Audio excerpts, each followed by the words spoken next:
dialoguer tout de suite.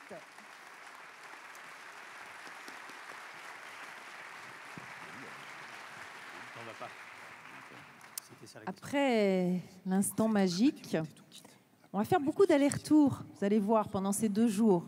On fait appel à tous nos cerveaux, on passe de l'un à l'autre. Et nous allons entrer maintenant un peu dans la réflexion. Et pour cela, je vais passer le bâton de parole à Marc De Smet.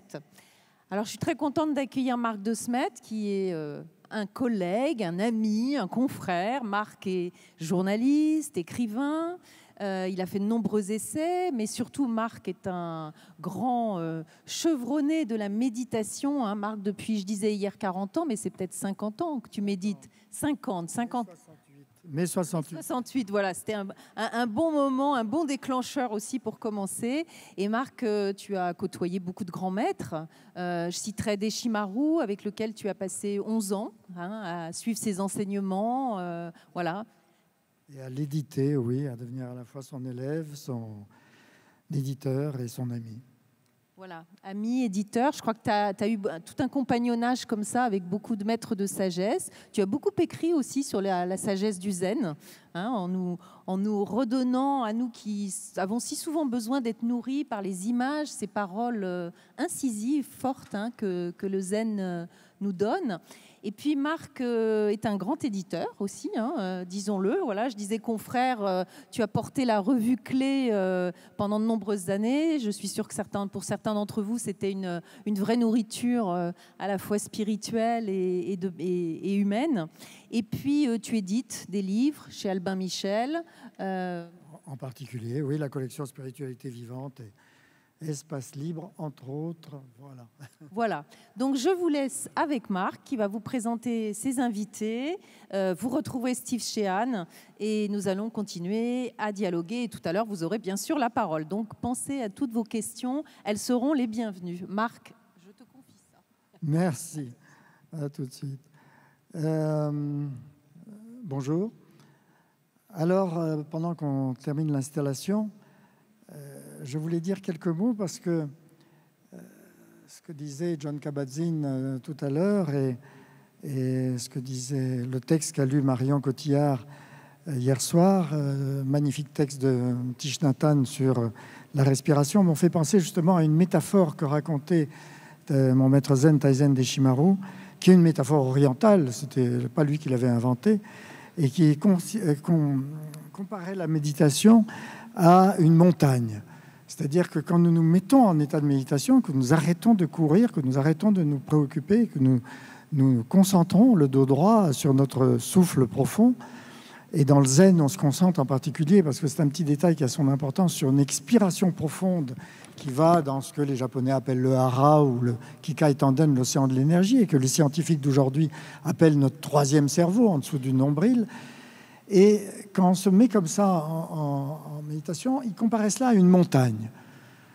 Une montagne, et cette montagne est évidemment entourée de nuages. Nuages plus ou moins épais, parfois très très épais, qui recouvrent complètement la montagne.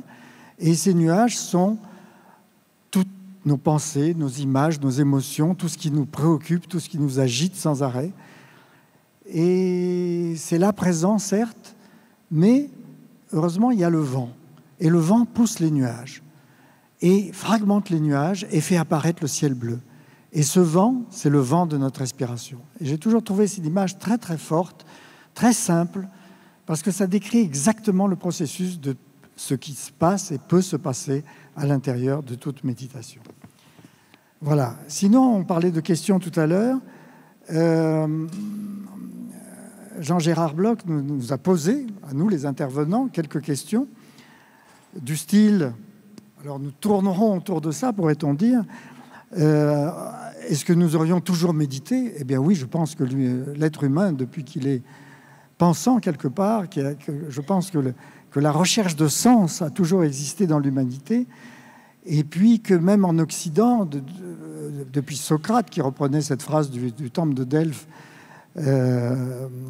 connaissez-vous vous-même et vous connaîtrez l'univers et ses dieux. Montaigne qui disait l'esprit de l'homme dérape sans cesse, Descartes, qui avait cette phrase zen incroyable, il y a en nous une conscience qui a conscience de la conscience. Enfin, vous voyez, on était déjà préoccupé par tout ça. La seule différence, et c'est la deuxième question de Jean Gérard, que nous enseignent les grandes traditions d'Orient et d'Occident, et elles nous enseignent chacun à leur façon une philosophie, leur philosophie, bien sûr. Mais la grande différence qu'il y a, c'est que nous n'avons pas su inventer ce que les Grecs du temps d'Alexandre le Grand appelaient des gymnosophies, c'est-à-dire des gymnastiques de sagesse, et que l'Orient a su le faire. Et ça, c'est très, très intéressant, que l'on retrouve aujourd'hui, parce qu'il y a les bons et les mauvais côtés de la mondialisation. Et parmi les bons côtés, il y a cette découverte, en effet, de cet univers oriental que nous avons, en quelque sorte, digéré, et que Jon Kabat-Zinn a su si bien digérer, mais aussi tant d'autres, pour le plus grand profit de notre crise actuelle. Parce que je pense que c'est une grande chance pour l'humanité, et pour l'Occident en particulier, que de trouver et retrouver cet univers de la méditation, parce qu'on parle beaucoup des pollutions diverses, mais on ne parle jamais assez de la pollution psychique, et la bonne façon de se débarrasser de la pollution psychique, c'est la méditation. Après, la question de Jean Gérard, ah oui, en quoi leurs enseignements sont-ils modernes, etc. Ben, vous savez, alors, la grande preuve qu'ils sont incroyablement modernes, c'est que, on parlait d'il y a 50 ans, en effet, il y aurait eu presque personne dans cette salle, et il y avait par exemple à Paris et en région parisienne 3 petits cours de yoga de rien du tout, et rien du tout à peu près dans le reste de la France. Et maintenant, vous voyez, la sagesse populaire fait qu'il y a ce besoin énorme qui fait que vous êtes là, par exemple, aujourd'hui. Dernière question. La méditation permet-elle de passer d'une éthique décrétée à une éthique incarnée? Eh bien oui, je pense que oui. Vous savez, c'est l'histoire du Dr Jekyll et Mr Hyde. Nous avons tous le meilleur et le pire en nous-mêmes. Et la méditation nous aide à faire apparaître en quelque sorte un espace de liberté et du meilleur en nous-mêmes. Et en cela, évidemment, ça nous aide à incarner profondément une éthique. Je vais maintenant appeler mes compagnons, s'il vous plaît, venez vous asseoir. Voilà, Benoît Billot, Martine Bachelor et notre ami ah, voilà, belle chemise blanche, et notre ami musicien. Tiens, je vais peut-être me mettre là. Ok. Où est-ce que je Attends, tu vas te mettre là. Alors, je vais les présenter rapidement. Je me trompe dans les petits bouts de papier. Pas faire d'erreur. Alors, je vais commencer par Martine Bachelor, qui a été nonne zen pendant 10 ans en Corée, qui a ensuite étudié la pleine conscience en Allemagne, hein, en Angleterre, pardon, je me gourre avec le bio. Et qui maintenant est une enseignante spirituelle, pourrait-on dire, et qui enseigne la méditation aux seniors dans le cadre d'une expérience scientifique dont on reparlera probablement lors d'une table ronde demain matin. Elle a écrit un livre, beaucoup de livres, mais en particulier un qui est « Rencontre avec des femmes remarquables » aux éditions Sully. Le frère Benoît Billot a fait des études supérieures de biologie végétale, est devenu en 1963 moine bénédictin, a été ordonné prêtre, accompagnateur spirituel. Il a fondé la maison de Toby, qui essaye de réconcilier en quelque sorte, de concilier, pourrait-on dire, les différentes traditions spirituelles du monde. Il a pratiqué le zen pendant 2 ans en Allemagne sous la férule de Ulrich Jagger, qui est un très, très, très grand maître zen, qui l'a autorisé à enseigner cette méditation dans le cadre de son christianisme. Et il a écrit plusieurs livres, dont un livre au titre très à Robespierre, « Comment peut-on être chrétien ?» aux éditions du Relier, Et ces chroniques qui sont parues dans La Vie, dont s'occupe aussi Elisabeth Marshall, Lumière dans l'ordinaire des jours, chez Mediapol, qui est votre dernier ouvrage de chronique. Michel Bitbol, alors vous êtes chercheur, philosophe des sciences, vous avez eu un prix prestigieux de l'Académie des sciences pour un livre sur la mécanique quantique, et vous êtes fasciné par les rapports de la science et du bouddhisme. Votre dernier bouquin, c'est « La conscience a-t-elle une origine ?» chez Flammarion. Et enfin, je ne présente pas notre ami musicien qui nous a tellement bien régalé tout à l'heure, qui est avec nous. Et enfin, Mathieu Ricard, qui n'a pas pu venir malheureusement à cette table ronde, mais qui du coup a spécialement enregistré pour nous une vidéo, docteur en génétique cellulaire, moine bouddhiste bien connu, cobaye de la science, puisque toutes ces images où on le voit avec des électrodes sur la tête ont fait le tour de la planète, ami du Dalai Lama, qui a aussi publié plusieurs livres, dont un remarquable petit opuscule qui s'appelle L'art de la méditation. Voilà, alors nous allons maintenant regarder, pour commencer, la vidéo de notre ami Mathieu. Chers amis, je regrette beaucoup de ne pas être présent physiquement parmi vous, mais c'est certain que le thème qui nous est proposé dans ces journées, comment marier la science, l'art et la méditation. La science, moi personnellement, je suis un scientifique de formation. Je pense que c'est une approche, une investigation rigoureuse de la réalité. Alors bien sûr, traditionnellement, la science, ce sont les sciences physiques, les sciences biologiques, qui étudient, découvrent, mesurent, essaient de comprendre les phénomènes extérieurs, qui sont mesurables, qui sont détectables, qui sont visibles. Il y a bien sûr une autre science, qui a donné naissance en Occident à la psychologie, mais qui est aussi 2500 ans de ce qu'on peut appeler une science contemplative dans le bouddhisme, qui essaie d'appliquer la même approche empirique, pragmatique, au mécanisme de l'esprit. Comment les pensées surgissent, comment elles s'enchaînent, comment parfois elles nous enchaînent, que sont nos émotions de base, comment fonctionnent-elles, comment distinguer les émotions qui vont nourrir notre sentiment d'épanouissement et de bien-être et celles qui vont finalement miner notre recherche de l'épanouissement, de l'accomplissement et d'un sentiment de plénitude.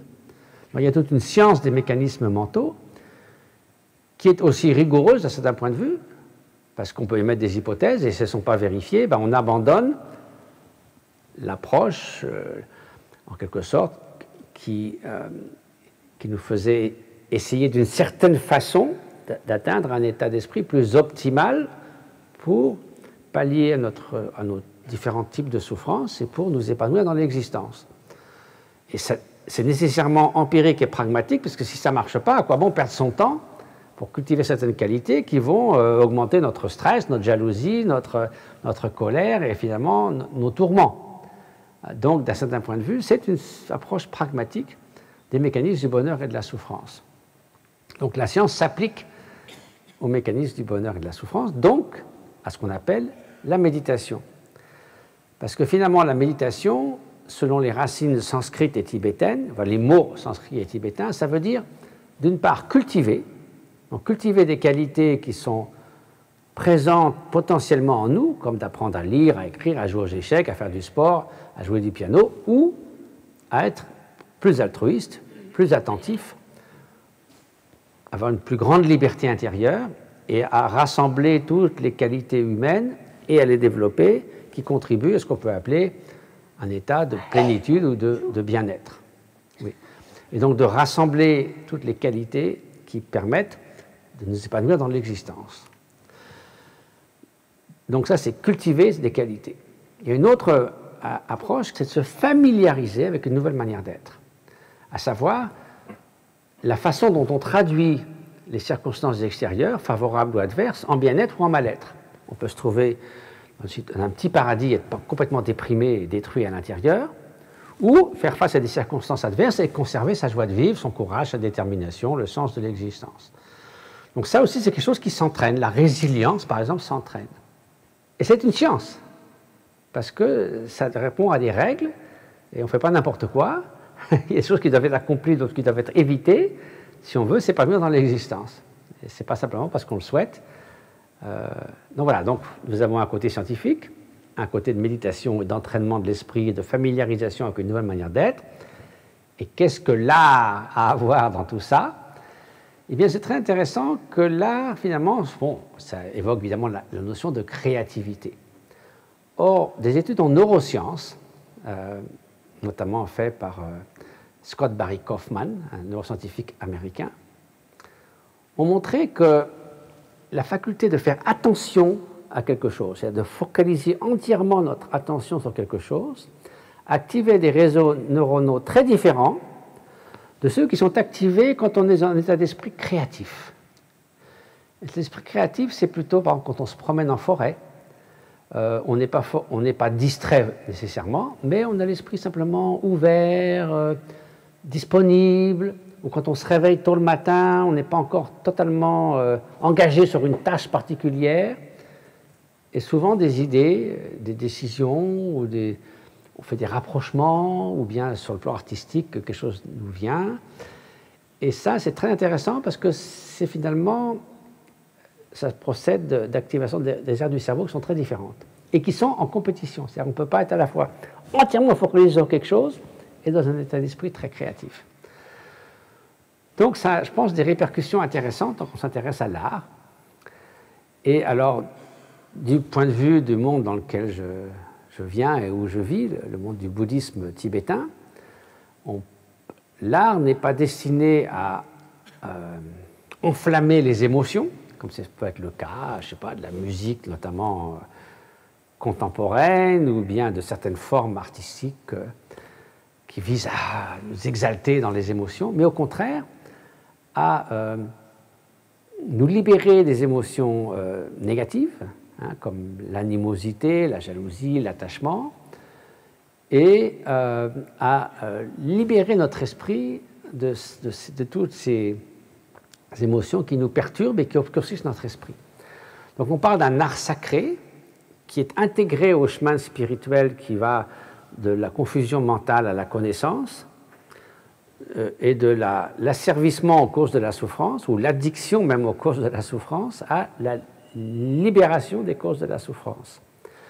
Donc il y a la peinture sacrée, qui principalement vise à peindre des supports de méditation, des déités qui symbolisent par leurs attributs, leurs aspects, la compassion, ou bien la connaissance, autant de qualités de l'éveil, ou la danse sacrée, qui est une méditation dansée et qui aussi porte un sens symbolique qui permet de réfléchir et de progresser sur le chemin spirituel. La musique sacrée, qui au lieu d'enflammer les sens, calme les sens plutôt. Il y a des cérémonies qui durent parfois jour et nuit pendant une semaine et qui certainement posent l'esprit considérablement au lieu de faire un esprit tout fou et excité. Donc c'est vrai que dans une société traditionnelle et spirituelle, l'art est intégré au chemin spirituel, ce qui n'est pas toujours le cas en Occident.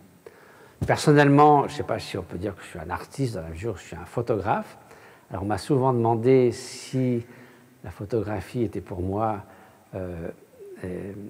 une forme de méditation, et je dois dire, malheureusement, je pense que c'est plutôt une forme de distraction.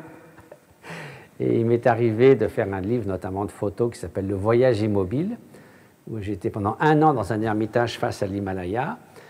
Et il y a eu 80 moments dans l'année où il y avait une lumière absolument magique, que ce soit à 6 heures du matin, parfois à la pleine lune à 3 heures du matin avec les nuages dans la vallée, parfois un coucher de soleil sur l'Annapurna que je vois à 50 km de là, qui dure parfois 20 secondes, parce que la lumière change tout de suite. Et c'est sûr qu'il fallait saisir cet instant.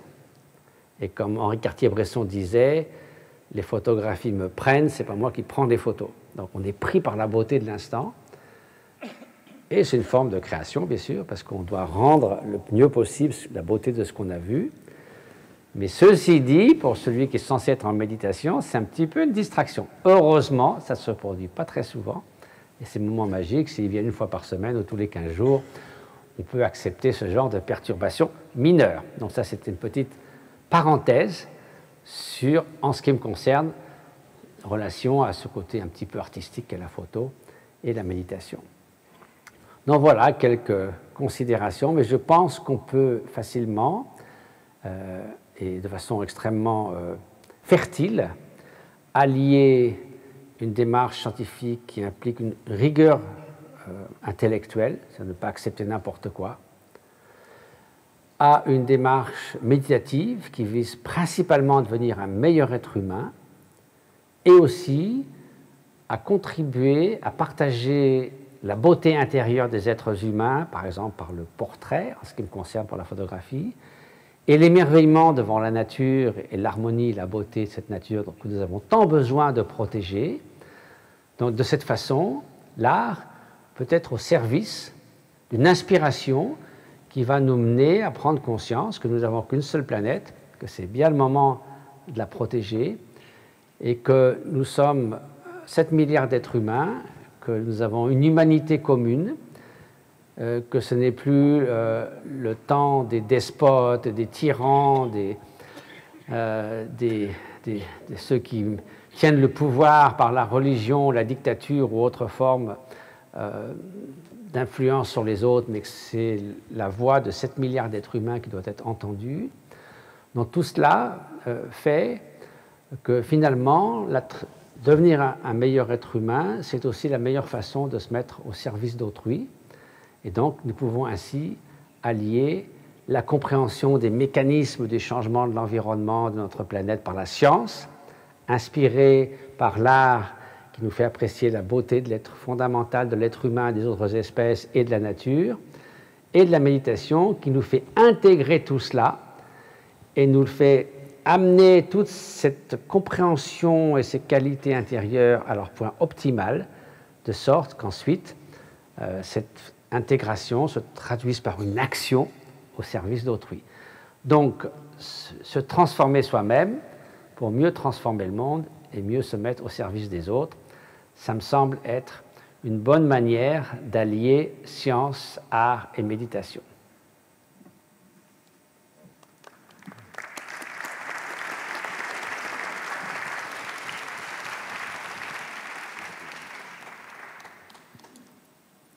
Oui, heureusement qu'il a des distractions de temps en temps quand il médite, parce que quand on a vu la beauté des photos qui nous ont été présentées pendant la méditation dirigée par John et par Jean Gérard, ces photos nous font méditer aussi.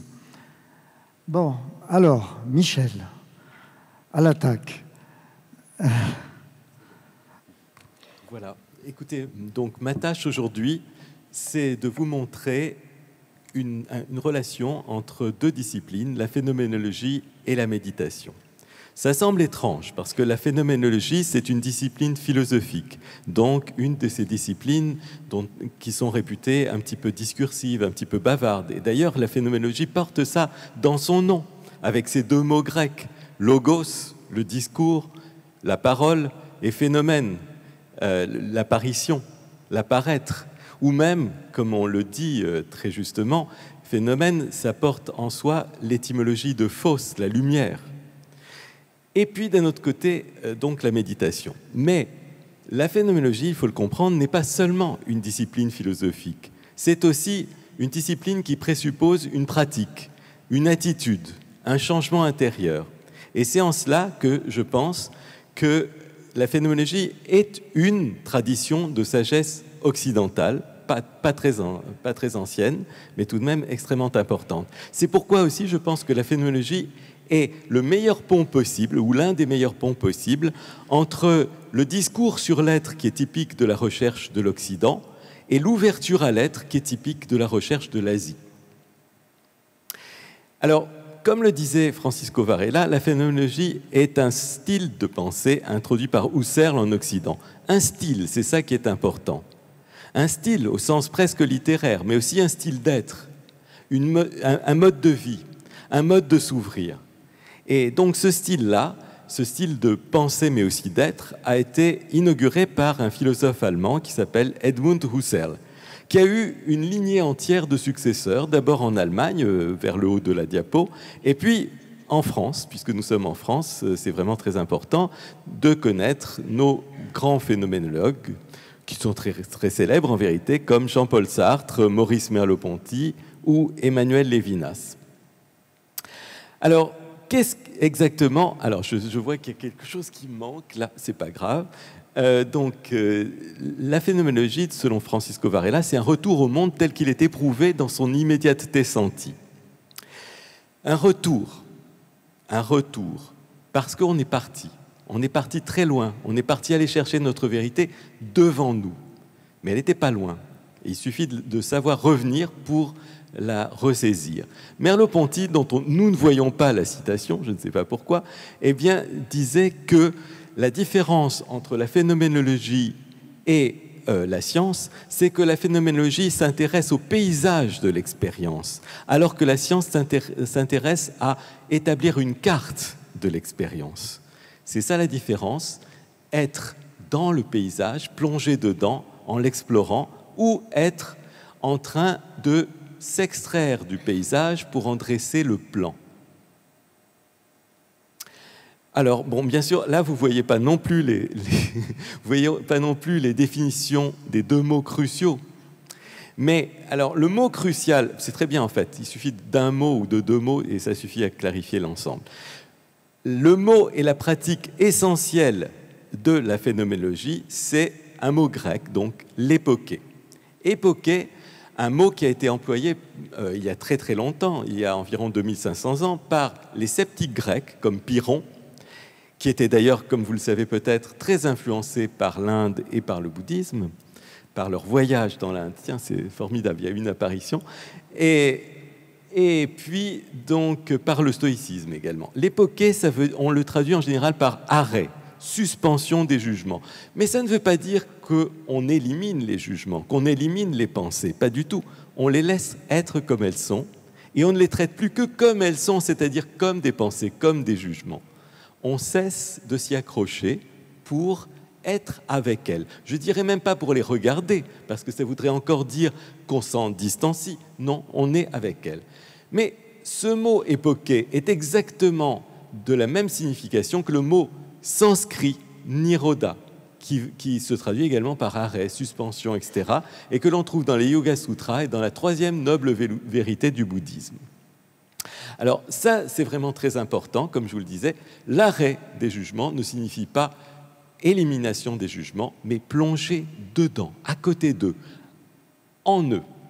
Et c'est ce qu'on appelle avoir accès à, voilà, c'est bon, au transcendantal, c'est-à-dire à la conscience telle qu'on ne l'observe pas, mais telle qu'on est elle.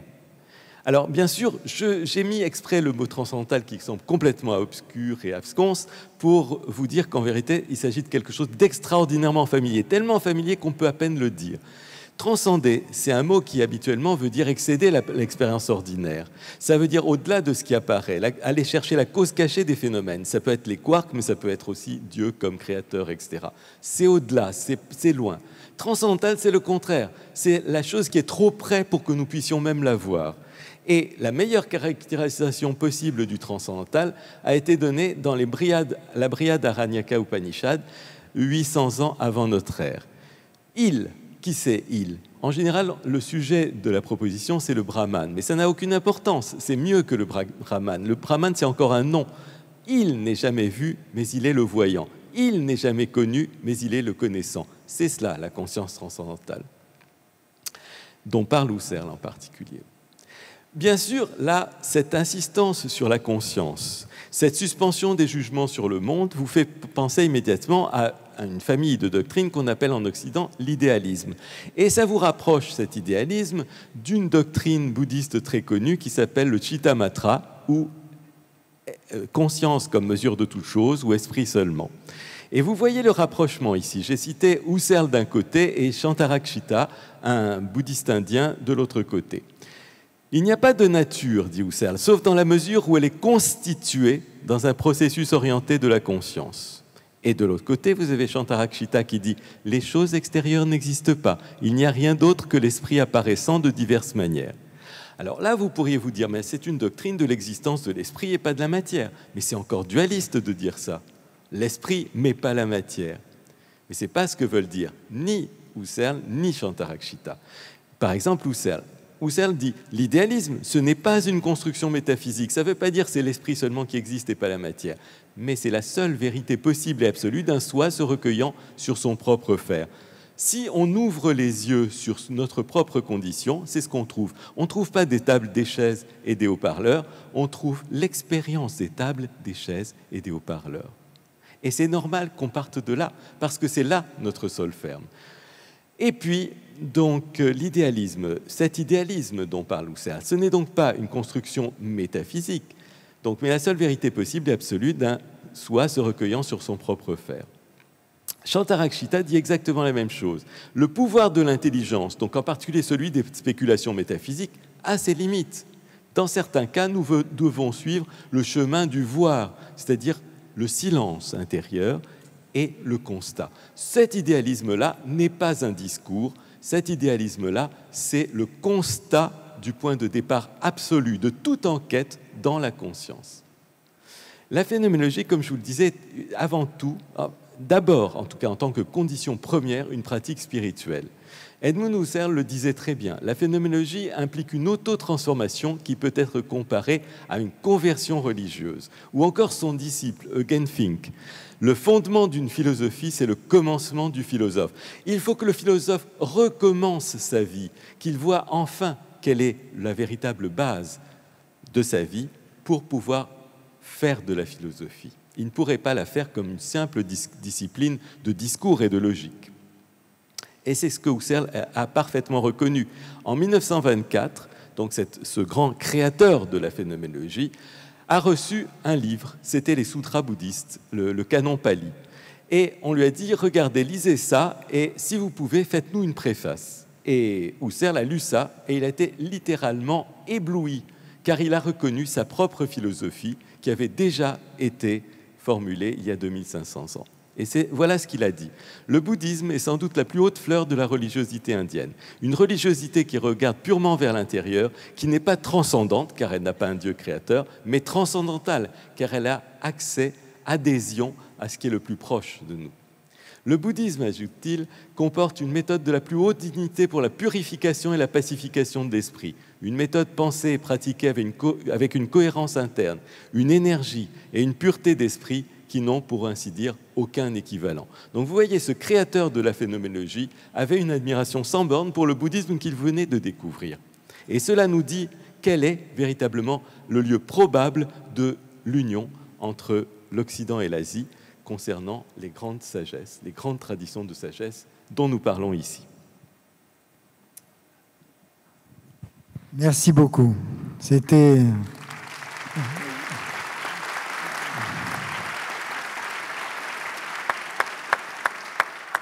très grande clarté.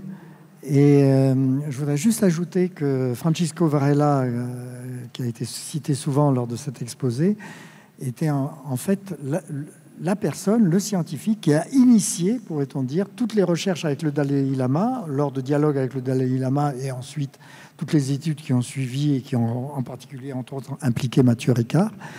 C'est lui qui a été un de ceux qui ont initié ces recherches-là. Bouddhisme et sciences. Alors maintenant, Benoît Billot, frère Benoît Billot, il va nous parler d'une chose qui est passionnante aussi, c'est la place du mot méditation dans nos traditions chrétiennes au sens large. Oui. D'abord, peut-être un mot au sujet de l'étymologie du mot « méditer ». Il y a un premier mot latin, mederi, un verbe, qui signifie prendre soin du corps. Med, donc mederi, qui a donné médecin, médicament dans notre langue française. Et puis plus tard, dans la prise de conscience de l'intériorité qui est présente en tout homme, apparaît un second mot qui est dérivé du premier et qui se dit ainsi, meditari. Alors meditari, nous on pourrait le traduire par prendre soin de l'intériorité, avec un premier sens qui est être bien en soi, être à l'aise, bien dans ses baskets, comme on dirait aujourd'hui, et un second sens qui intervient un petit peu plus tard et que l'on pourrait traduire par s'occuper de l'âme. Alors quand je dis le mot âme, je ne le prends pas comme beaucoup de psychologues aujourd'hui le prennent, comme simplement l'âme étant la psychologie de la personne humaine, mais dans le sens traditionnel, qui est, et un sens particulier tout de même, qui est ce qui est essentiel, ce qui fait que je suis un être humain, que je suis conscient, que je suis relié aux autres et relié à l'infini, à la transcendance, on pourrait dire, suite à ce que vient de dire Michel. Donc nous avons cela comme fondement de ce mot méditation aujourd'hui, et c'est pour dire que ce mot-là est un mot bien connu en Occident et employé de toutes sortes de façons. Alors pourquoi s'occuper de notre âme? Tout simplement, il s'agit de rencontrer, d'aimer et de nourrir l'âme dans toutes ses dimensions. Nous nourrissons notre corps, notre intelligence, nos relations, notre savoir, etc. Et pourquoi est-ce que nous ne nourririons pas aussi notre âme en l'ouvrant à plus grand que soi, à l'infini? On dit dans le bouddhisme le bouddhisme zen que j'ai pas mal fréquenté, à la nature de l'être, Busho, l'ouvrir à Dieu ou bien l'ouvrir à la source divine. Dieu étant un mot tellement chargé dans notre culture qu'on a vraiment intérêt aujourd'hui à prendre des périphrases qui permettent de le contourner, la source divine, l'origine sacrée, etc. Et puis ouverture aussi aux autres, à la foule humaine, avec le développement de l'amour et de la compassion. Et ce qui donne le sentiment d'être relié, ce que Thich Nhat Hanh appelle de façon très intéressante, dans un néologisme, l'inter-être. Et d'ailleurs, dans notre relation au cosmos, là aussi, il y a inter-être. Et puis aussi, toujours dans cette nourriture de l'âme, l'élargissement progressif de la conscience, la découverte d'un sens à donner à la vie, le sentiment d'être constamment accompagné, et puis l'émergence de la créativité, et donc le passage par des petits éveils vers d'autres petits éveils pour finalement mener une vie, ce qu'on peut appeler une vie éveillée.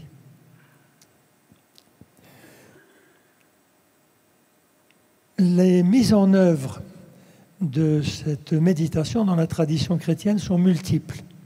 Alors je vais donner quelques exemples comme cela, parmi bien d'autres évidemment. Un exemple dans l'évangile de Luc au chapitre 2, il est dit que Marie méditait ces événements en son cœur. Ces événements, c'est-à-dire la visite de l'ange, la naissance de l'enfant divin, et puis ses premiers pas, et puis cette fugue qu'il fait au temple de Jérusalem. Elle méditait ces événements en son cœur. Il apparaît donc que ces nombreux événements de la vie de Marie, la Vierge, la mère du Christ, l'ont étonnée et l'ont déstabilisée. Et pour retrouver son assise, son être, elle les médite en présence de Dieu. Et voici donc une sorte de première forme de méditation très courante et que j'imagine nous vivons tous d'une façon ou d'une autre, c'est méditer les événements de notre propre vie. Et qui est bien mise en œuvre aujourd'hui dans la tradition de Saint Ignace, la tradition ignatienne, mais d'ailleurs pour cela, comme d'ailleurs dans tous les autres cas, il y a besoin d'un accompagnement spirituel.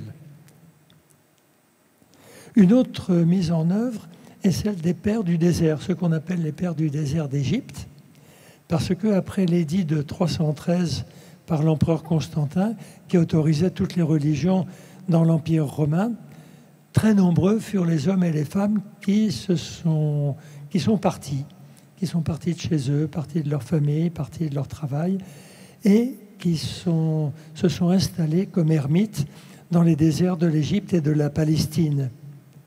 Ils vivaient seuls, en général, dans une grotte ou bien dans une petite cabane qu'ils avaient bâtie, non loin d'un maître, un abba, dont ils écoutaient les enseignements et à qui ils venaient ouvrir leur cœur.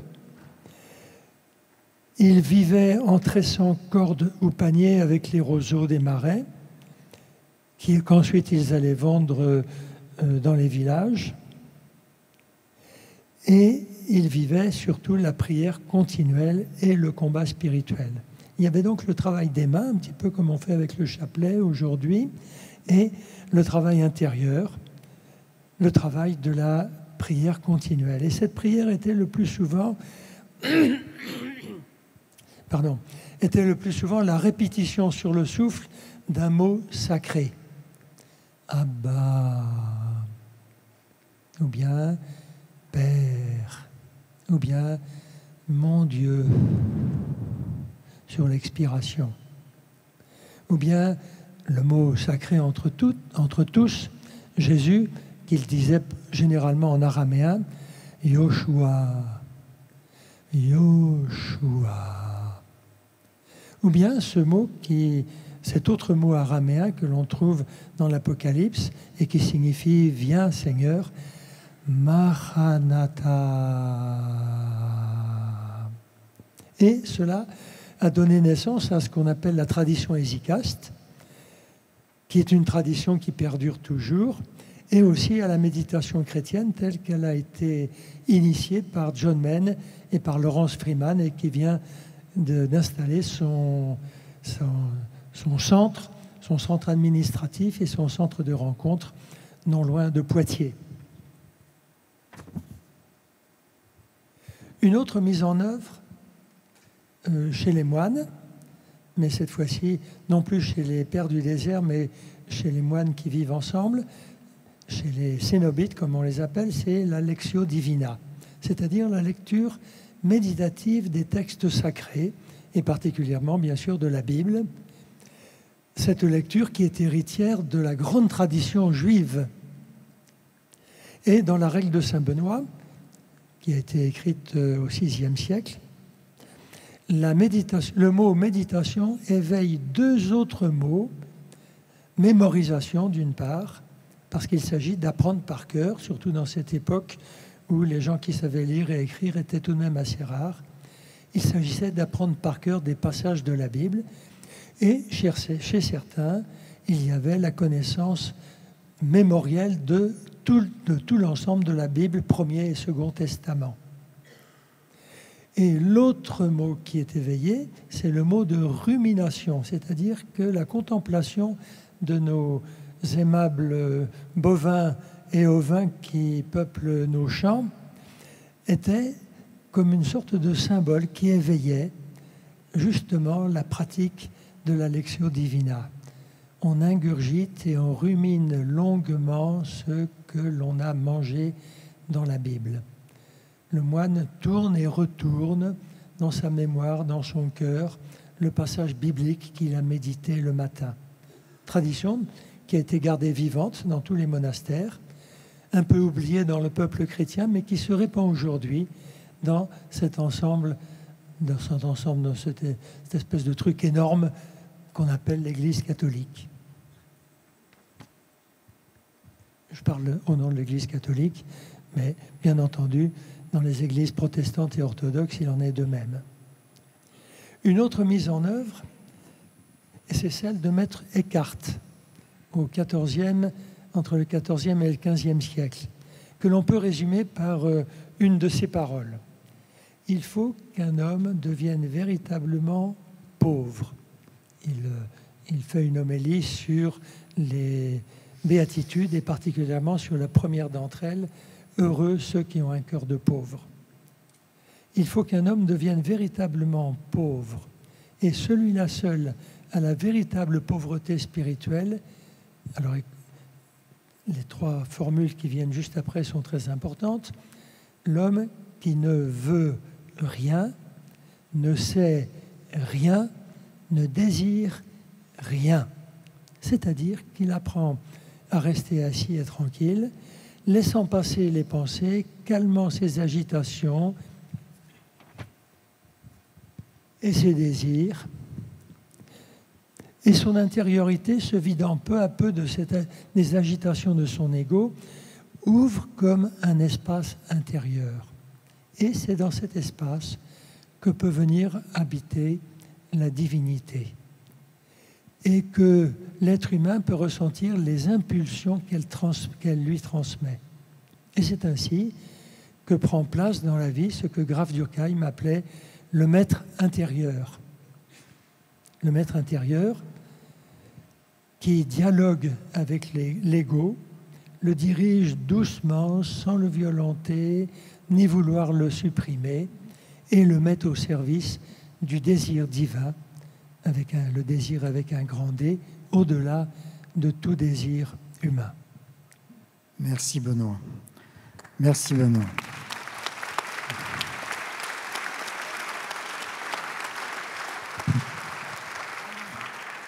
C'est la preuve que la recherche du dépouillement et du silence intérieur n'est pas réservée à l'Orient. Et puisque tu citais Maître Eckhart, il y a une très belle phrase de lui qui est « Le fond de l'âme et le fond de Dieu sont le même fond ». Phrase absolument magnifique. Bon, maintenant, Martine Bachelor, on va passer à une spiritualité plus laïque, dirais-je, puisque c'est ça aussi qui est important. On n'est pas obligé d'être dans une religion pour s'intéresser au spirituel et à la méditation.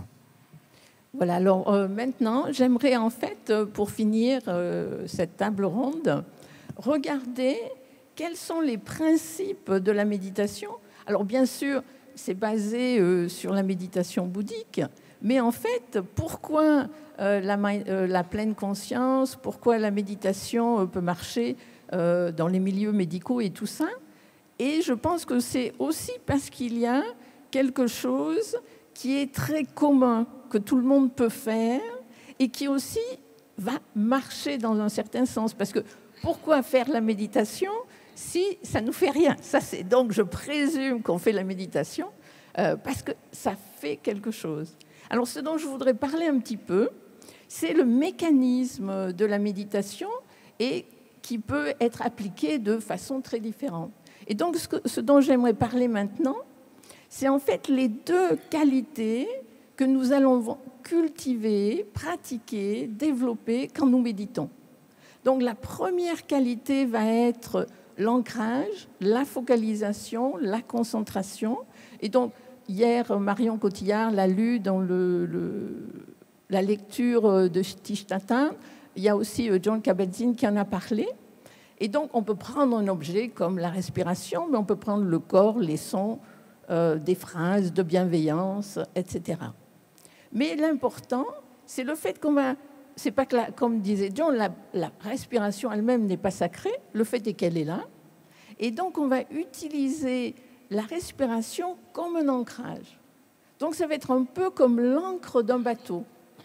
Donc, vous avez un bateau qui est ancré, mais le fait qu'il est ancré, parce que comme ça, il ne va pas toucher et casser les autres bateaux et se casser lui-même, et aussi, il ne va pas être perdu dans l'océan.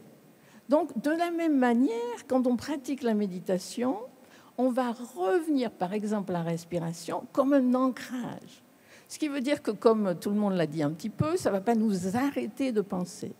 Mais chaque fois qu'on revient à la respiration, qu'est-ce qui se passe? En fait, il y a 4 choses qui se passent, et c'est pour ça que la méditation, je dirais, est efficace. La première chose, c'est qu'on ne va pas nourrir nos habitudes, que ce soit mentales, physiques, émotionnelles, etc. Généralement, qu'est-ce qu'on fait? On a une fonction, la fonction de planifier, la fonction d'imaginer, la fonction d'être en colère, la fonction d'être triste, d'être heureux. Mais généralement, ça devient habitué, très automatique. Et donc, ce qu'on va pouvoir remarquer quand on est assis en méditation, c'est que généralement, on n'a pas beaucoup de pensées originelles, de pensées créatives. On va remarquer « Ah, j'ai déjà pensé ça ». Et donc, la méditation, quand on revient, D'abord, ça nourrit pas les habitudes, ça diminue leur pouvoir, et troisièmement, ça ramène à la créativité de la fonction. Je pense que c'est très important de voir qu'on ne médite pas pour ne pas penser, mais pour ramener les pensées, les émotions, les sensations à leur fonction créative. C'est ce que nous faisons. Mais la quatrième chose qu'on fait, c'est que quand on revient à la respiration, on ne revient pas juste à la respiration, on revient à tout ce qui se passe ici et maintenant. Donc on va avoir une vue beaucoup plus d'ensemble. Remarquons, quand par exemple nous sommes perdus dans une émotion, perdus dans une sensation, perdus dans une pensée, nous ne sommes pas là. Vous pouvez faire une expérience, vous êtes assis dans une pièce, dehors il pleut, mais il pleut très fort, donc c'est très bruyant. Mais si vous pensez à autre chose, vous n'entendez pas la pluie. Vous revenez à la respiration, vous entendez la pluie de nouveau. Et donc, l'ancrage, c'est à ça que ça nous sert, de revenir à la fonction créative et de revenir à tout ce qui se passe ici et maintenant. Et donc, ça va nous aider à avoir plus de calme, mais aussi plus d'espace. Mais il y a une deuxième dimension, capacité, qui est très importante. Et c'est ce qu'on appelle, on pourrait dire, la vipassana, qui veut dire le regard profond, l'observation expérientielle. Et qu'est-ce qu'on va questionner? Qu'est-ce qu'on va observer? On va observer quelque chose de très simple, d'abord, qui est le fait que les choses changent. Alors, bien sûr, on sait que les choses changent.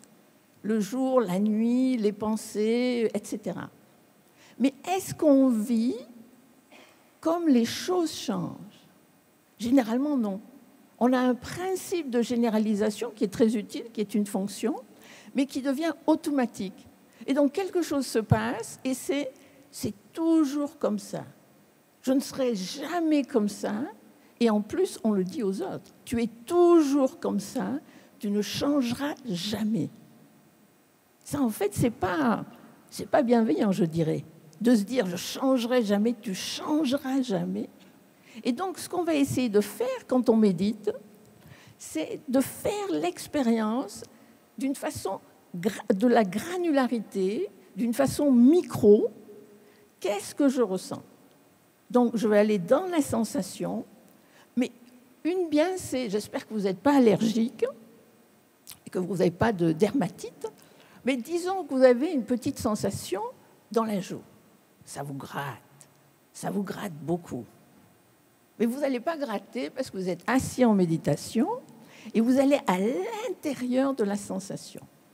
La sensation va être très intense. Et parce qu'elle est très intense, vous allez vous dire, elle va durer pour toujours, au moins 1 heure. Oh là là, comment je vais faire avec cette heure de grattage? Un peu comme Marion Cotillard qui dit 3 mois, mais comment je vais être 3 mois à m'embêter mortellement? Mais si on va à l'intérieur de l'expérience, c'est intense. Et puis tout à coup, c'est tellement pas là. C'est intéressant cet état. C'est tellement là, donc ça va toujours être là. Tout à coup, c'est parti et c'est plus là du tout. Et ça peut vraiment nous aider dans la vie quotidienne. Quand on ressent quelque chose, combien de temps ça va durer? Est-ce que ça dure? Ça passe très vite et on peut le laisser passer. Est-ce que ça arrive parce qu'il y a des conditions qui font que le fait qu'on soit en colère, qu'on soit triste, on n'est pas toujours triste, on n'est pas toujours en colère, mais il y a des conditions qui font qu'on devient en colère, qu'on devient triste et on devient intéressé par ça, par l'observation expérientielle. Et mon temps arrive à sa fin. Donc, je vais juste finir très rapidement que cette recherche expérientielle va nous aider à être plus clairs, plus ouverts. Et donc, si vous avez le calme et la clarté, vous avez l'espace et l'ouverture, ça va nous aider à développer une pleine conscience créative qui va alors pouvoir se manifester dans la vie quotidienne à travers la sagesse et la compassion. Et donc, on pourrait voir un peu la méditation comme une façon de dissoudre les obstacles à notre potentiel créative, de sagesse et de compassion.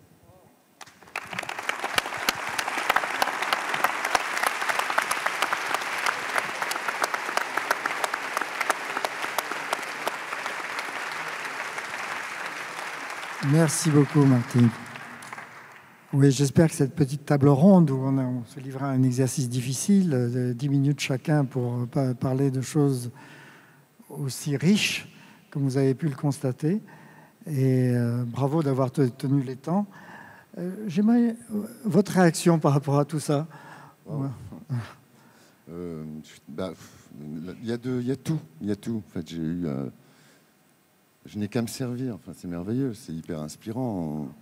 Ça inclut tout ce que je pressens, ressens, désire, ce qui m'inspire, le temps, l'instant, l'amour, l'empathie, le vide, la communication, le dépassement de soi aussi dans la communication, la bienveillance dans l'acte ou la créativité ou la création. Donc là, je suis nourri pour longtemps par vous, par vos mots, par vos références. J'y trouve beaucoup de choses qui me parlent ou me touchent. Moi, je suis beaucoup plus... je découvre des terrains de recherche au travers des instruments qui sont souvent des liens que j'essaye d'activer. Et ces liens, des fois, me font penser à, comme disait Mathieu tout à l'heure, à des fulgurances comme des rayons lumineux. J'avais envie de l'appeler Mathieu Turner-Ricard, parce qu'il me faisait penser à des puits de lumière.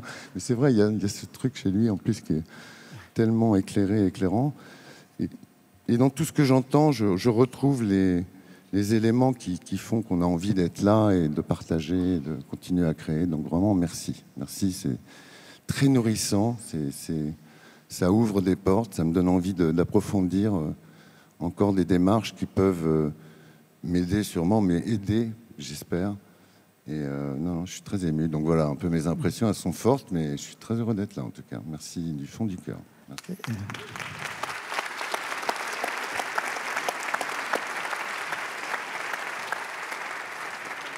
Et merci pour votre musique réellement méditative. Là, on a eu aussi un beau moment de... Alors, écoutez, il nous reste peu de temps. On avait dit qu'on ferait des questions de la salle. Donc, nous sommes là pour vous répondre. Je ne sais pas comment c'est organisé au niveau des micros, si on allume, qu'est-ce qu'on fait. Parce qu'alors là, je peux vous dire que on ne vous voit presque pas. Vous savez, il y a une phrase de Dogen, maître Dogen, qui a amené la pratique du zen au Japon. Il l'a amené de Chine, où il était allé étudier la pratique du zen assis. Donc, vous savez, le mot zen, ça veut dire méditation. Zazen, c'est la méditation assise. Et qui dit la méditation, c'est une lumière qu'on allume dans l'obscurité. Ah, voilà. Et là on vous voit mieux. Donc, s'il vous plaît, je ne sais pas où sont les éventuels micros ou si on a un besoin ou pas, mais si vous avez envie de nous poser et de leur poser surtout des questions brèves, s'il vous plaît, parce que nous avons vraiment exactement 20 minutes. J'ai le droit de dépasser l'heure de midi de 5 minutes. Donc, ça fait 20 minutes. Donc, s'il vous plaît, n'hésitez pas, nous sommes là pour ça et pour... éventuellement. Et s'il n'y a pas de questions, ben on va discuter entre nous.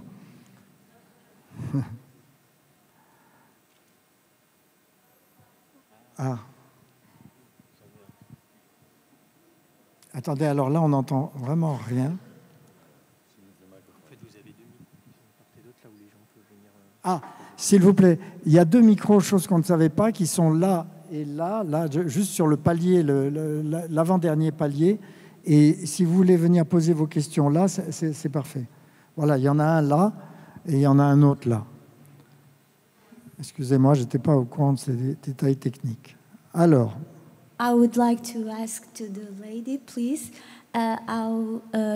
if you can explore the question how meditation develops the creative function, comme la méditation développer la fonction créative, s'il vous plaît.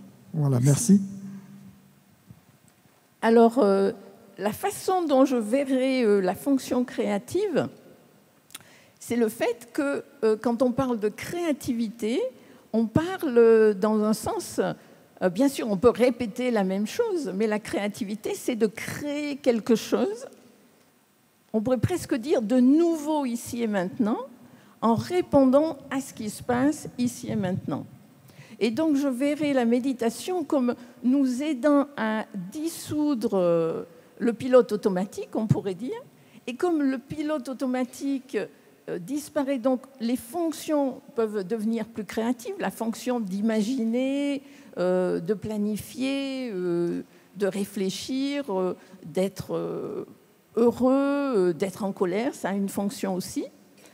Et donc, si les obstacles, les trucs automatiques disparaissent, c'est pas comme s'il y a un vide sidéral, mais en fait, c'est une opportunité pour notre potentiel créatif de répondre à ce qui se passe ici et maintenant dans les conditions.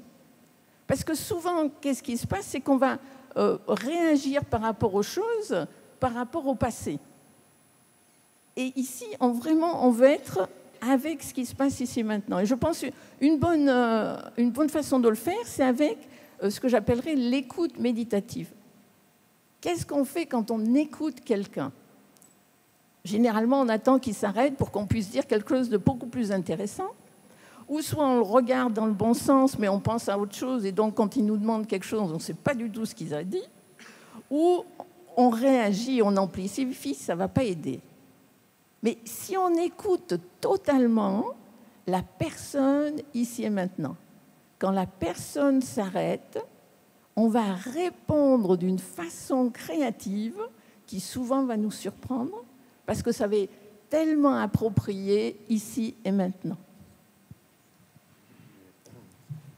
Si je peux me permettre. Je suis tout à fait d'accord dans l'ici et le maintenant, mais des fois la réaction créatrice ou ce qui provoque la création pour l'ici et le maintenant va être alimenté et nourri de choses qui sont d'avant ou même d'après, enfin éventuellement. Bien sûr, et c'est pour ça qu'en fait, si on cultive les muscles de la méditation, donc on est en train de cultiver les muscles de la méditation, parce que en fait, généralement, le pouvoir de l'habitude va être plus fort que le pouvoir de la méditation. Ok, donc c'est un piège l'habitude dans ce cas-là. Et donc là, ce qu'on veut faire, c'est développer le pouvoir de cette pleine conscience créative qui fait que ça pourrait être activé. Mais ça ne va pas être comme ça. C'est un peu comme vous, quand vous faites ce que vous faisiez, on se dit « Ah, ben moi, si j'avais tous les instruments, je pourrais faire la même chose. » Mais pas du tout. Vous pouvez faire ce que vous faites, soit parce que vous l'avez planifié, soit parce que vous le faites sur le moment, mais parce que pendant 20 ans, 30 ans, 40 ans, vous avez fait ça avant et vous pouvez avoir ce moment créatif de la même manière que le chanteur était incroyable. Le chanteur, le potentiel créatif était incroyable. Mais parce qu'il y a beaucoup de chances que ce matin, il ne s'est pas décidé de chanter. Il pratique, je présume, depuis très longtemps, mais avec cet organe, ce pouvoir qu'il a travaillé, après, il peut être créatif. Ouais, c'est merveilleux. Oui, voilà une autre possibilité de voir le retour de ce pouvoir créateur par la méditation, ça serait de penser à ce que dit François Roustan sur l'hypnose, quand il parle de la veille généralisée. La veille généralisée, c'est un état de conscience dans lequel on est véritablement silencieux et à l'écoute de tous ces murmures que d'habitude on n'entend pas, tant la voix de la rationalité, du raisonnement, des habitudes, etc. est fort. On se met à l'écoute, on les laisse venir au jour, et après, dès qu'ils sont en fait entendus, eh bien, ils sont capturés par la pensée, et la pensée les transforme en un pouvoir créateur. Donc je pense que c'est probablement comme ça que ça se fait. Oui, il y a plein de mécanismes en œuvre, et en tout cas, il y a une chose qui est certaine, c'est que la méditation amène une sorte de fraîcheur qui aide aussi la créativité. Alors, s'il vous plaît, d'abord. Oui, bonjour. J'aimerais poser la question suivante. Est-ce que les différents participants de cette table ronde pourraient donner des pistes pour que les jeunes générations aient envie de rejoindre ce mouvement de méditation? Parce que j'ai l'impression au quotidien que que ces générations 15, 20 ans, 25 ans sont remplies de bruit, de sollicitations, de choses très perturbantes et sont à des années-lumière de calme et de cette envie-là. Merci.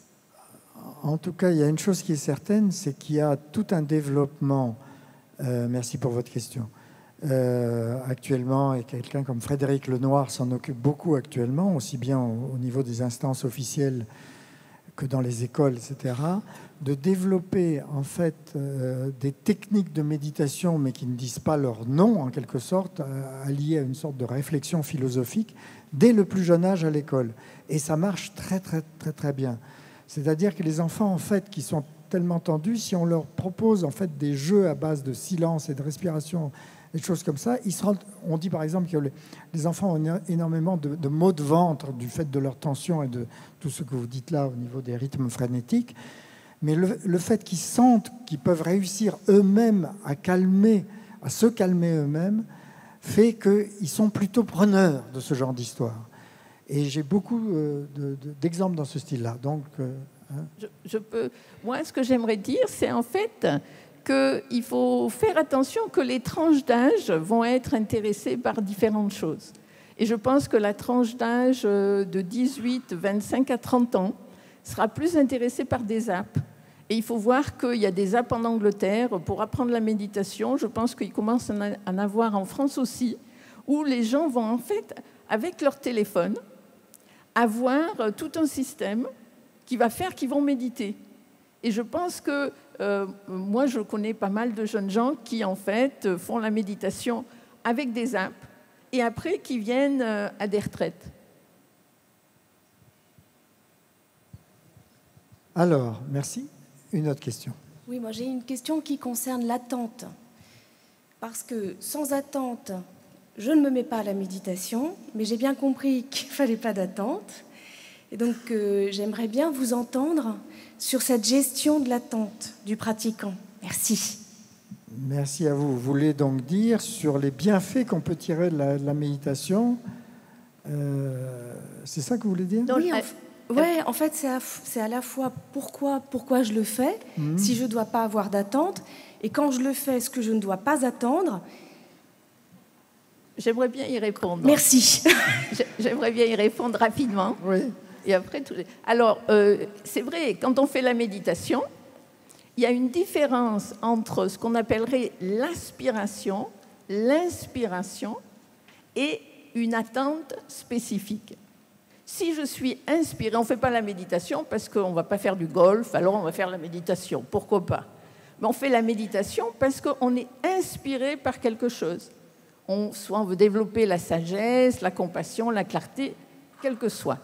Mais si on est inspiré, ça va nous donner une direction, ça va nous donner un impétus d'aller vers quelque chose, ça va nous donner de l'énergie. Mais ça va être ouvert. Ça ne va pas être spécifique. Je vais être sage de cette façon. Je vais être compatissant comme ça. Mais on va aller vers quelque chose. On va développer quelque chose. Mais si on a de l'attente, ça veut dire que j'attends quelque chose de très spécifique. Donc, je m'assois en méditation et je regarde la respiration. Mais après, qu'est-ce que je fais? Est-ce que vraiment j'essaie d'être dans la respiration ou est-ce qu'après 1 minute, je me tourne sur moi-même et je vérifie immédiatement l'effet de la méditation? Est-ce que maintenant je suis calme? Alors là, c'est l'attente. Et donc, bien sûr, il faut être inspiré, mais le plus on va avoir une attente d'être comme ci, d'être comme ça, le plus on va être tendu parce qu'on n'aura pas ci et ça. Et ce qui est intéressant, c'est que souvent en méditation, il n'y a pas grand-chose qui se passe, mais ce qui est intéressant, c'est est-ce que ça change la façon dont vous êtes dans la vie quotidienne? Oui, bien sûr.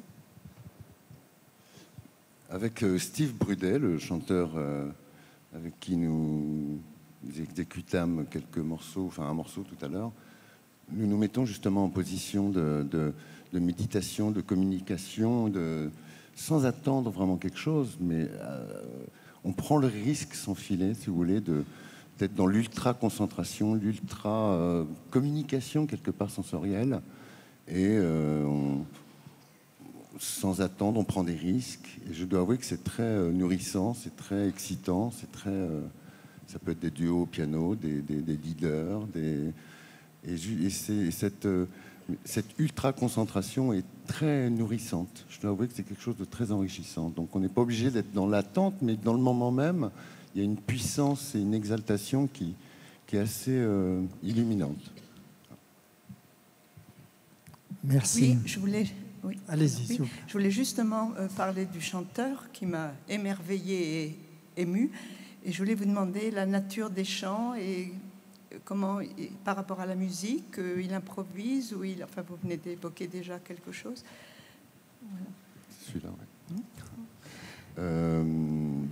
On travaille depuis quelques années, Steve et moi, justement exactement sur cette démarche d'essayer d'aller capter l'émotion qui dépasse même les mots. Enfin, on travaille aussi des fois sur des mots, sur des poésies, sur des textes qui définissent des émotions ou des impressions. Mais Steve m'a fait découvrir un mot qui s'appelle le gromelot, qui est une sorte d'improvisation de mots chantés, donc d'une façon lyrique. Et justement, on va essayer de capter dans un style donc classico-lyrique contemporain des émotions, exactement dans ce qu'on disait à l'instant, suffisamment fortes pour qu'on puisse dépasser le sens d'un mot qui guiderait trop peut-être l'écoute. Donc là, on est dans une apparence, dans une émotion, dans un sentiment, pas défini par un mot ou une langue, mais qui donne une impression d'envol classique peut-être. Donc voilà. Mais c'est improvisé. Alors il y a des morceaux où nous travaillons des fois sur des choses très écrites, très définies. Mais là, dans ce cas-là, il y a une grande part d'improvisation. C'est selon l'émotion qu'on ressent. Donc aujourd'hui, c'est nous, c'est vous. C'est pour ça qu'on a été très nourris par vous. Le fait d'être là, pourquoi, comment. Là, c'est de l'improvisation sur quelque chose d'un peu construit, évidemment, notamment avec les grenouilles. Mais en tout cas, ça fonctionne bien. Enfin, on aime ça. Et c'est vrai que le silence de la salle est très très important. J'ai une amie concertiste qui m'a toujours dit, parfois le silence d'une salle est tellement lourd, il faut le soulever pour que la transformation, la métanoïa se fasse. Et parfois il est tellement léger, on s'envole avec. Et là, vous êtes en vol visible. Voilà. Allez, s'il vous plaît. Merci.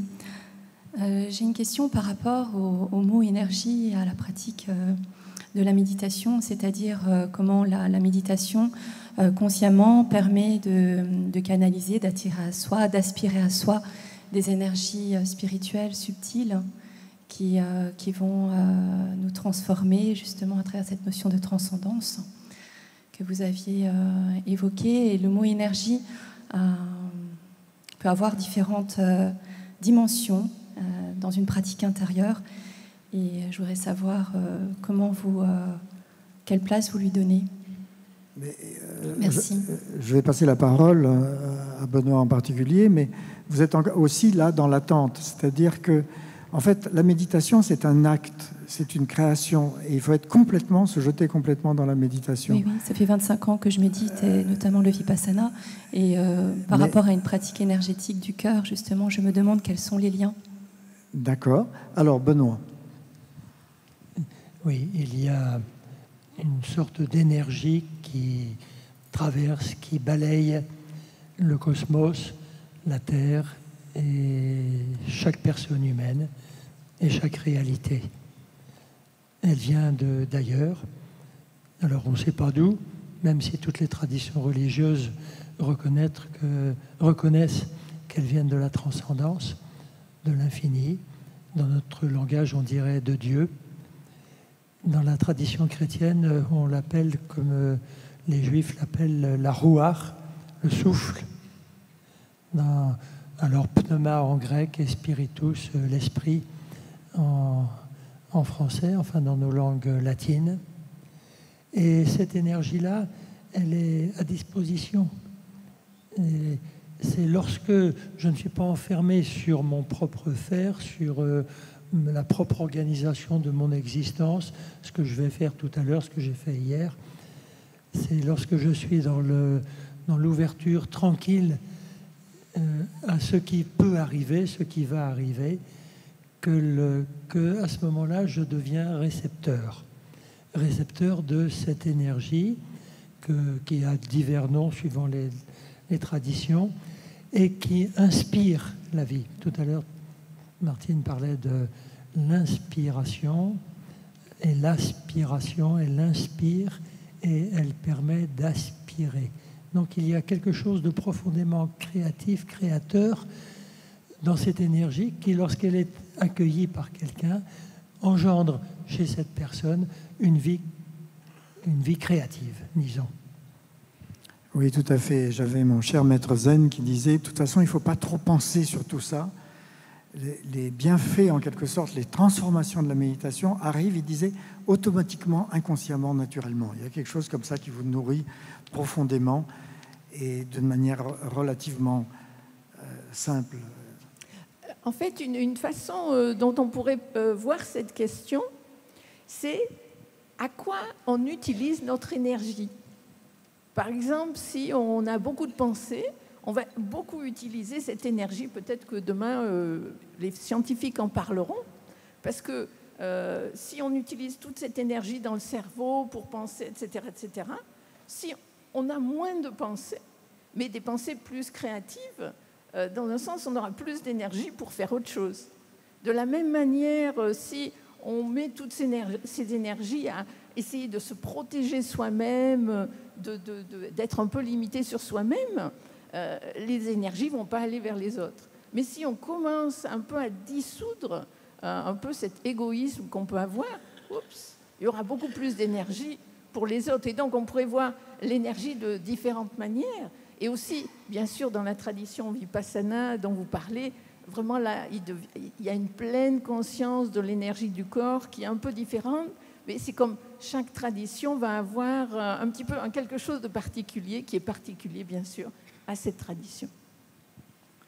Bon, écoutez, on est dans le temps imparti et c'est... pardon, excusez-moi. Yes. Can I ask a question? And it's a little controversial because it comes from the land I come from where meditation was so exalted and it died. Because it's been very profound discussion. And it's meditation is very spiritually enriching. It takes you to the peace. But as the lady asked, how it helps, say, as a student in my studies, as a professional, or as a person to live well. This is also sometimes meditation on one hand looks very spiritually, otherworldly. How do I bring it to my benefit in this world, in this materialistic? This is a little bit a doubt in my mind. Alors la question est comment amener ce qu'il est, monsieur est indien, comment amener de manière efficace les bienfaits de la méditation dans sa vie quotidienne. Voilà. Well, maybe first of all, it's to go beyond religion. I mean, religious approach. It's just to take it as a sport practice. I mean, I know it sounds strange, but if you just take it like a health, you know, il faut le prendre comme une aide. Oui, voilà, comme une aide, dépasser l'approche obligatoirement ou éventuellement religieuse. Je pense que c'est simplement quelque chose qui donne un équilibre, un ressenti, éventuellement une empathie. Et voilà, quoi. Et on se nourrit, et on nourrit les autres, et c'est ce qui nous permet d'accepter et d'apprendre, quoi. Donc, du coup, on est moins coincé par le carcan religieux, je pense. I think we have to also see that the meditation is to help us to be the best we can within our condition. La méditation, c'est pour nous aider d'être dans un sens le mieux à répondre créativement dans les conditions dans lesquelles on se trouve. Donc, si on est un docteur, ça va nous aider à être un docteur. On ne veut pas faire des robots spirituels, mais en fait, ça va nous aider à être plus nous-mêmes. Et donc, on va le faire soit si on est un sportif, soit moi, j'étais pendant 10 ans, je faisais des ménages. Eh bien, la méditation m'a beaucoup aidé à faire les ménages d'une façon méditative. Mais c'est un peu comme Marion Cotillard disait hier, la méditation peut nous aider à être dans les conditions dans lesquelles on se trouve et de pouvoir y répondre d'une façon créative. Et je pense que le reste de la conférence va en fait parler de ça. Comment on peut amener la méditation au quotidien, comment on peut amener la méditation d'une façon économique. Moi, en ce moment, je travaille avec des seniors et en fait, comment la méditation peut aider les seniors physiologiquement, mais aussi dans leur rapport à eux-mêmes et dans leur rapport aux autres, mais dans la vie quotidienne. Voilà. En tout cas, il y a une chose qui est certaine, c'est que la méditation, quand on s'y intéresse, la bonne nouvelle, c'est que ça marche. La mauvaise nouvelle, c'est qu'il faut la refaire sans arrêt, puisque évidemment, nous sommes différents chaque jour et que donc chaque méditation sera différente chaque jour. En tout cas, je vous remercie beaucoup et je vous remercie pour votre écoute. Nous vous remercions pour votre écoute et donc bonne continuation.